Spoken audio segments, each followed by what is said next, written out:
Hello ನಮಸ್ತೆ friends, ಇವತ್ತು ನಾನು ಉತ್ತರ Karnataka special recipe egg bhurji ಮಾಡ್ತಾಯಿದ್ದೀನಿ. ಎಗ್ ಬುರ್ಜಿಗೆ ನಾನು 3 ಒನಿಯನ್ ತೊಗೊಂಡಿದ್ದೀನಿ, ಕೊತ್ತಂಬರಿ, ಎಣ್ಣೆ, ಟೊಮೆಟೊ ತೊಗೊಂಡಿದ್ದೀನಿ. ಚೆನ್ನಾಗಿ ಫ್ರೈ ಮಾಡ್ತಾಯಿದ್ದೀನಿ. ಇವಾಗ ಎಲ್ಲವನ್ನು ಹಾಕಿ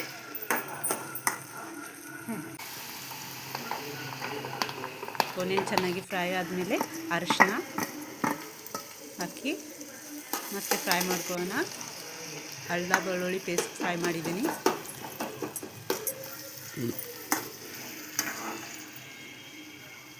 ನಾನು ಮಸಾಲೆ ಖಾರ ಹಾಕ್ತಾಯಿದ್ದೀನಿ.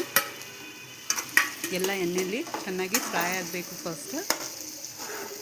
ಆಮೇಲೆ ರುಚಿಗಾಗುವಷ್ಟು ಉಪ್ಪು,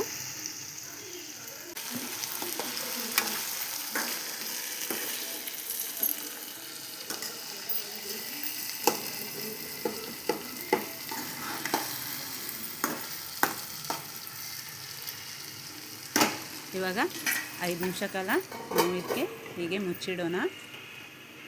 ನಾನು 5 ಎಗ್ ತೊಗೊಂಡಿದ್ದೀನಿ ಫ್ರೆಂಡ್ಸ್. ನೋಡಿ, ಹೀಗೆ ಚೆನ್ನಾಗಿ ಫ್ರೈ ಆಗಿದೆ. ಓನಿಯನ್ ಮತ್ತು ಟೊಮೆಟೊ ಅನ್ನೋದೆಲ್ಲ ಚೆನ್ನಾಗಿ ಫ್ರೈ ಆದಮೇಲೆ ಇದಕ್ಕೆ ಎಗ್ ಹಾಕೊಳ್ಳೋಣ. ನಾನು ಒಂದೊಂದಾಗಿ ಒಡೆದು ಎಗ್ ಹಾಕಿದ್ದೀನಿ.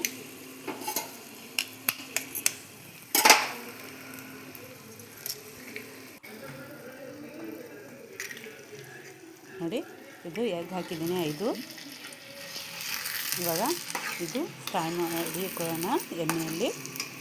ಓನಿಯನ್ ಮಸಾಲ ಏನು ಮಾಡಿದ್ದಲ್ವ ಅದ್ರ ಒಳಗಡೆ ಫ್ರೈ ಮಾಡ್ತಾ ಹೋಗೋಣ.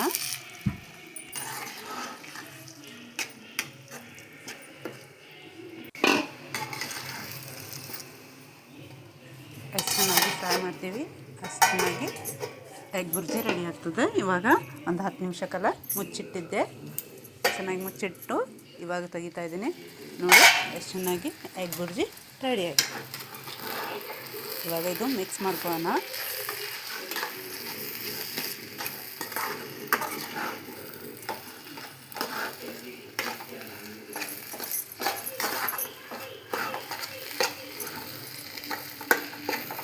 ಚೆನ್ನಾಗಿ ಮಿಕ್ಸ್ ಮಾಡ್ಕೊಳ್ಳೋಣ.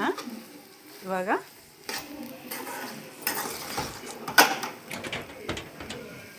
ನೋಡಿ ಎಷ್ಟು ಚೆನ್ನಾಗಿ ಎಗ್ ಬುರ್ಜಿ ರೆಡಿಯಾಗಿದೆ. ಇದಕ್ಕೆ ನಾವು ಸರ್ವಿಂಗ್ ಬೌಲಲ್ಲಿ ಹಾಕೊಳ್ಳೋಣ.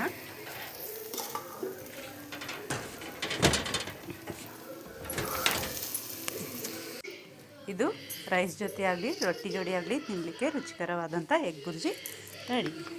ನಾವು ಮನೆಯಲ್ಲಿ ಕೈಪಲ್ಯ ಇಲ್ಲದಾಗ ಮಾಡಿ ತಿನ್ಬೋದು. ನೋಡಿ, ರೊಟ್ಟಿಯಲ್ಲಿ ಎಷ್ಟು ಮಸ್ತಾಗಿ ಅನ್ನಿಸ್ತದೆ. ಭಾಳ ರುಚಿ. ರೈಸ್ ಜೋಡಿನೂ ನಾವು ಹಾಕ್ಕೊಂಡು ತಿನ್ಬೋದು. ನೀವು ಮನೆಯಲ್ಲಿ ಮಾಡಿ ಹೇಗಾಗಿದೆ ಅಂತ ಕಮೆಂಟ್ಸ್ ಬಾಕ್ಸಲ್ಲಿ ತಿಳಿಸಿ. ಥ್ಯಾಂಕ್ ಯು ಫ್ರೆಂಡ್ಸ್, ವಿಡಿಯೋ ನೋಡೋದಕ್ಕೆ.